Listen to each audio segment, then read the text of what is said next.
Apakah saudara sedang berada dalam masalah pelik oleh karena kesalahan saudara sendiri dan sedang menyesalinya dan merenung bagaimana menyelesaikannya? Hope for today terambil dari Mazmur 137 ayat 1. Di tepi sungai-sungai Babel, di sanalah kita duduk sambil menangis apabila kita mengingat Sion. Pernahkah saudara sambil menangis, meratap sesuatu? Menangis mungkin seringkali menjadi tanda putus asa dan hilang harapan. Tetapi mengapa dengan mengingat Sion, mereka menangis? Perhatikan apa yang diungkapkan oleh pemazmur menjadi latar belakang Mazmur 137. Ini ditulis. Pertama, mereka sedang berada di Babel di ayat 1. Yang kedua, di sana mereka ditawan di ayat 3. Dan yang ketiga, di sana mereka disiksa di ayatnya yang ketiga pula. Hanya ada satu peristiwa sejarah yang dicatat kala orang Israel berada di Babel, yaitu saat mana mereka ditawan dalam pembuangan ke Babel.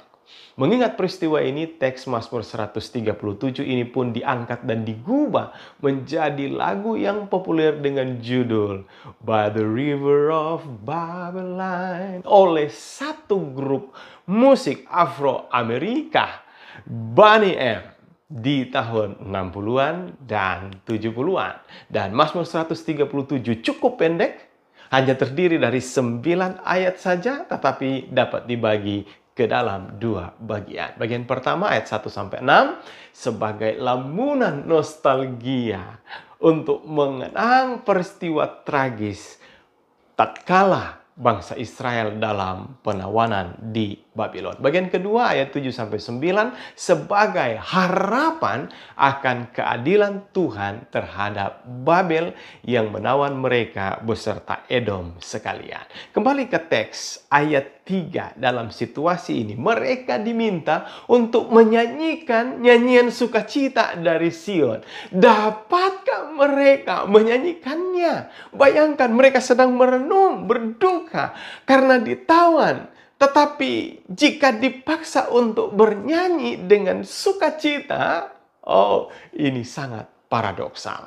Karenanya pemazmur di dalam ayat 4 menyatakan bagaimanakah kita menyanyikan nyanyian Tuhan di negeri asing.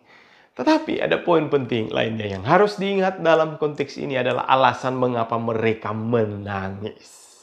Mereka bisa saja menangis oleh karena sedang susah, ditawan, disiksa di pembuangan. Tetapi ayat hari ini menyebutkan, di sanalah kita duduk sambil menangis apabila, karena kita mengingat Sion. Alasan utama mengapa mereka menangis berduka sebab mereka mengingat Sion. Disinilah poinnya. Sion merepresentasikan hadirat Tuhan. Mengingat Sion berarti mengingat Tuhan. Mengingat Sion berarti menunjukkan mereka benar-benar sangat dan sedang merindukan akan Allah. Memang benar Israel berada di Babel oleh karena kesalahan, dosa-dosa mereka sendiri, dan Tuhan sedang mendisiplin mereka dengan menanggung derita penawanan pembuangan tersebut. Namun kini mereka sedang merindukan Tuhan dengan mengingat Sion. Dikala permintaan orang-orang Babel untuk menyanyikan lagu sukacita dari Sion, ini sebenarnya sebuah templaan, bahan olok-olokan, dan bahkan kecapi mereka yang biasanya dipakai untuk mengiringi nyanyian, kini digantung dan tidak digunakan.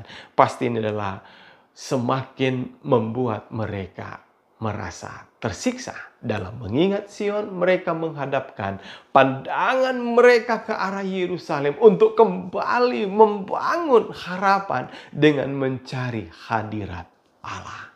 Di manakah tepian sungai-sungai Babel, saudara, agar dari sana saudara dapat mengingat Sion.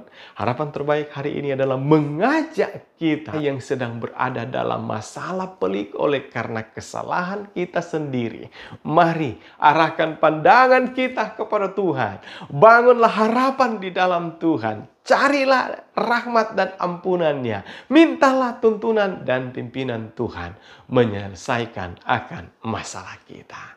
Tuhan Yesus, terima kasih untuk firman-Mu luar biasa bagi kami.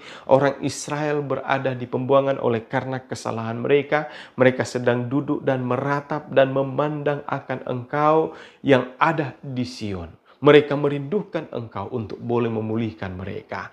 Pada hari ini bisa saja hal yang sama sedang terjadi. Kami sedang berada di tepian sungai Babel, masalah-masalah hidup kami ya Tuhan. Di sanalah kami mengerahkan pandangan kami kepada Tuhan untuk memohon agar kiranya Tuhan sesegera mungkin untuk menolong dan boleh mengampuni serta memulihkan kami. Terima kasih Tuhan, di dalam nama Yesus Kristus Tuhan Juru Selamat kami berdoa. Amin. Kiranya melalui renungan ini saudara boleh terberkati. Tuhan Yesus memberkati saudara sekalian.